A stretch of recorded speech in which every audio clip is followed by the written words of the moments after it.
Shalom saudara dan saudari sekalian. Kita bertemu semula dalam Rapsodi Realiti Malaysia. Marilah kita mendengar firman untuk hari ini, 6 Disember, daripada Pastor Chris Oyakilome yang bertajuk Jangan Tunduk pada Kejahatan. Jangan tunduk pada kejahatan. Haleluya. Ayat pembukaan kita diambil dari kitab Daniel 7 ayat 25 yang berkata, dan dia akan mengucapkan kata-kata yang menentang yang maha tinggi dan akan menganiaya orang kudus milik yang maha tinggi, dan dia berusaha untuk mengubah waktu dan hukum, dan mereka akan diserahkan ke dalam tangannya hingga 1 masa dan 2 masa dan setengah masa. Amin. Perkataan menganiaya dalam ayat Injil di atas diterjemahkan dari perkataan Aramaik. Ia bermaksud untuk menyeksa, untuk menindas secara berterusan.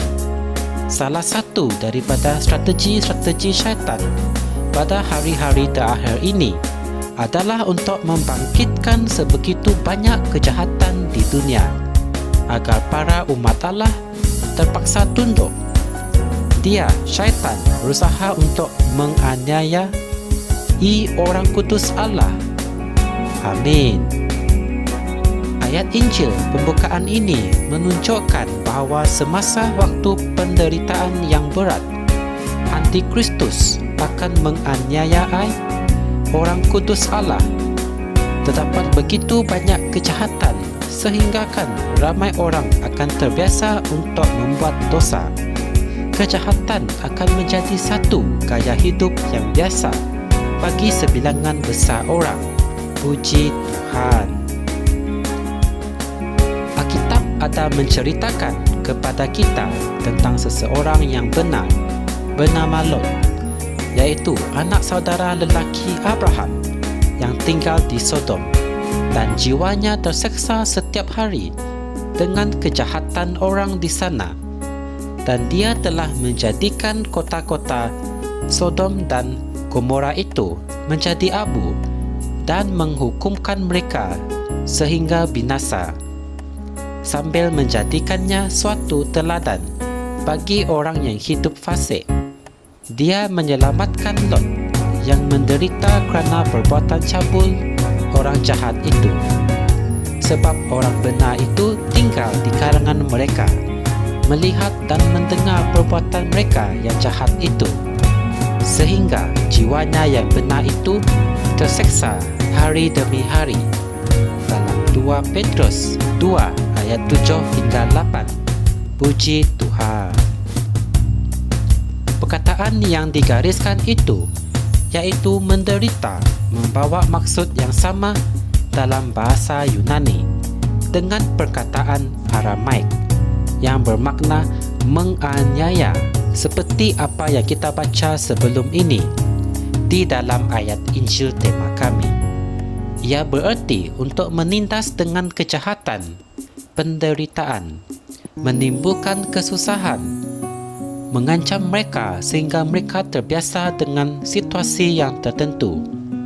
Lot, anak saudara lelaki Abraham, merasa sangat terseksa dengan cara hidup orang jahat yang kotor itu.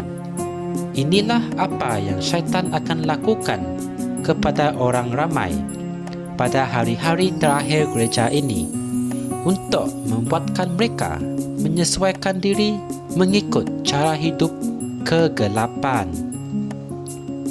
Namun, kamu mesti mengatakan tidak dan berjalan dalam kebenaran, dalam terang Tuhan, tidak kira apa yang terjadi di sekeliling kamu. Jangan sesekali tunduk pada kejahatan. Sebaliknya, biarkanlah cahayamu bersinar, kerana kamu telah dikuduskan oleh Roh, dipisahkan dari duniawi kepada Tuhan bagi tujuan ilahinya, suci dan tidak bercela. Haleluya. Marilah kita bersama membuat pengakuan ini. Aku ada di dunia, tetapi aku bukan dari dunia ini. Oleh itu, aku berfikir, bercakap dan bertindak secara berbeza. Aku dikuduskan oleh Roh, dipisahkan dari duniawi kepada Tuhan bagi tujuan ilahinya, suci dan tidak bercela. Aku memerintah ke atas dosa dan semua kesan dosa, penyakit, kelemahan, kemiskinan, kematian, dan lain-lain. Amin.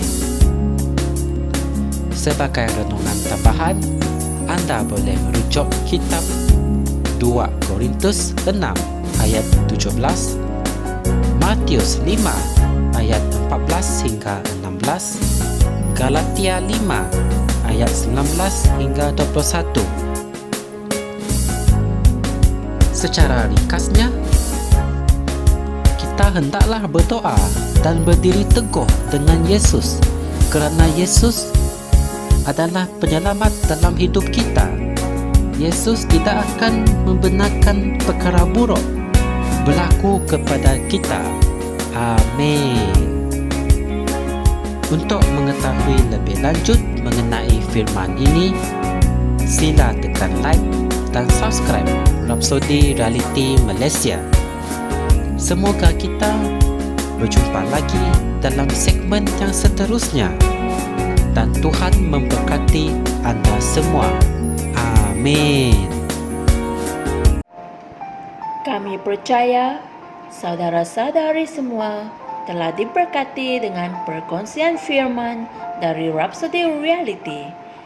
Bagi sesiapa yang ingin menjadikan Yesus Kristus sebagai Tuhan dalam kehidupanmu, kamu boleh mengucapkan doa ini bersama dengan saya. Ya Tuhan Allah, aku mempercayai Yesus Kristus, Anak Allah yang hidup dengan sepenuh hatiku. Aku percaya Dia telah mati untukku, dan Allah telah membangkitkan Dia dari kematian. Aku percaya Dia hidup hari ini. Aku mengaku dengan mulutku bahawa Yesus Kristus adalah Tuhan dalam hidupku mulai dari hari ini. Melalui Dia dan di dalam nama-Nya, aku mempunyai kehidupan yang kekal. Aku telah dilahirkan semula. Terima kasih Allah kerana menyelamatkan jiwaku. Aku sekarang adalah anak Allah. Haleluya. Tahniah, sekarang kamu telah menjadi anak Allah. Untuk apa-apa sebarang pertanyaan atau untuk mendapatkan lebih banyak maklumat mengenai bagaimana untuk bertumbuh sebagai seorang Kristian, anda semua boleh hantar mesej di akaun Facebook kami atau email kami di tni.msia@gmail.com. Sekali lagi, tni.msia@gmail.com. Tuhan berkati anda semua.